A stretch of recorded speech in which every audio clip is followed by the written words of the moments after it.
ही आहे एक पाव बाम मच्छी. ही नागपुरी सावजी पद्धतीने झणझणीत आणि टेस्टी बनवत आहे.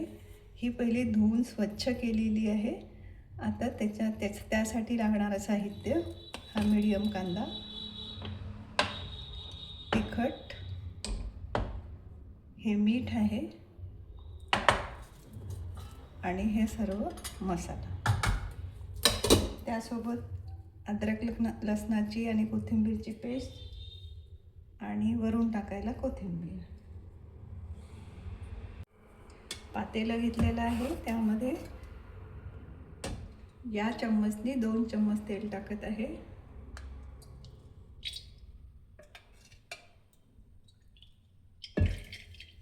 कारण भाजी 1 पाव आहे.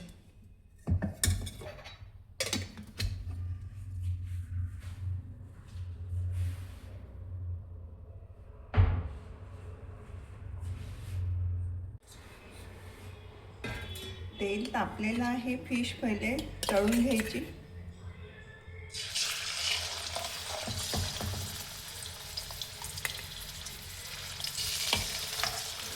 कमी आचेवरती फिश छान तळून घ्यायची. गॅस कमी ठेवायचा.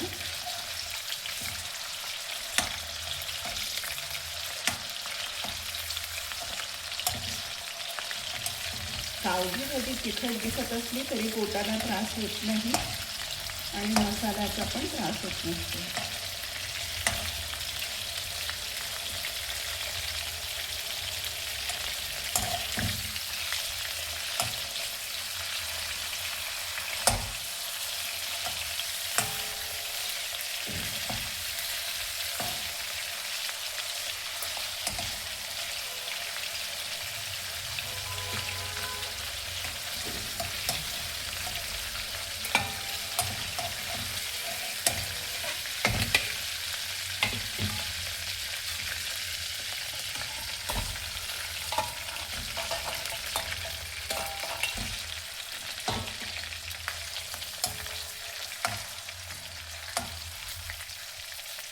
ही फिश जर तळून घेतली तर रस्स्यामध्ये फुटत नाही आणि टेस्टी वाटते. याचा फिशचं स्किन जी आहे ती कडक येते आणि ती फुटत नाही, म्हणून ती तळून घ्यायची असते.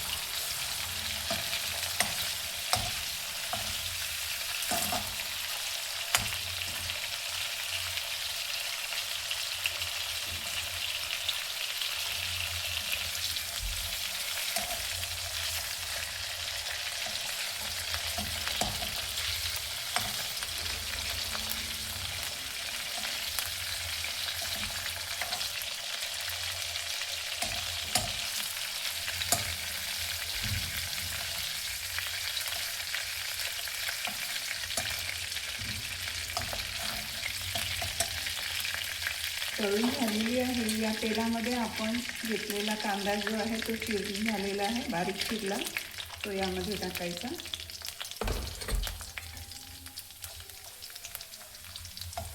आणि त्याला होऊ द्यायचा. कांदा नेहमी गुलाबीसर होऊ द्यायचा, म्हणजे तो रस्स्यामध्ये पटकन मिक्स होऊन जातो. कांदा गुलाबीसर झालेला आहे. या छोट्या चम्मचनी 1 चम्मच आलं लसणाची आणि कोथिंबीरची पेस्ट, ती सुद्धा तेलामध्ये छान होऊ द्यायची.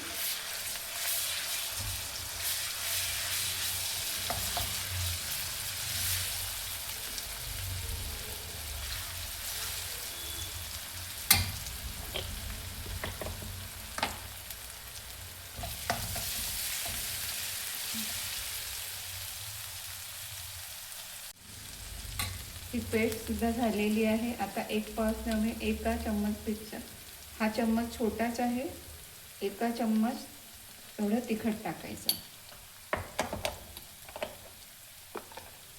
आणि हा छोटा चम्मच, याच्यामध्ये अर्धा चम्मच मीठ,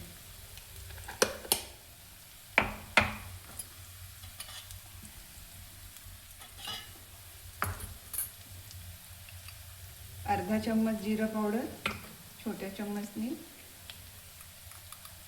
आणि अर्धा चम्मच धने पावडर.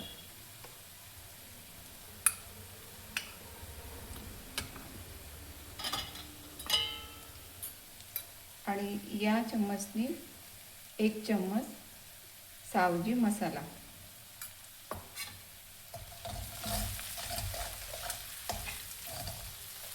या सावजी मसाल्यामध्ये ही भाजी सोडून द्यायची, कमी आचेवरती मसाल्यामध्ये होऊ द्यायची.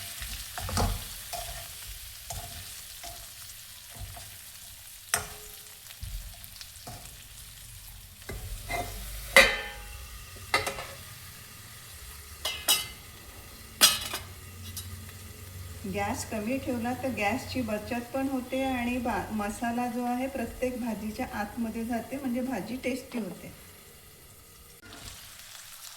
मसाल्यामध्ये झालेले. आता याला थोडं पाणी टाकून शिजू द्यायची भाजी.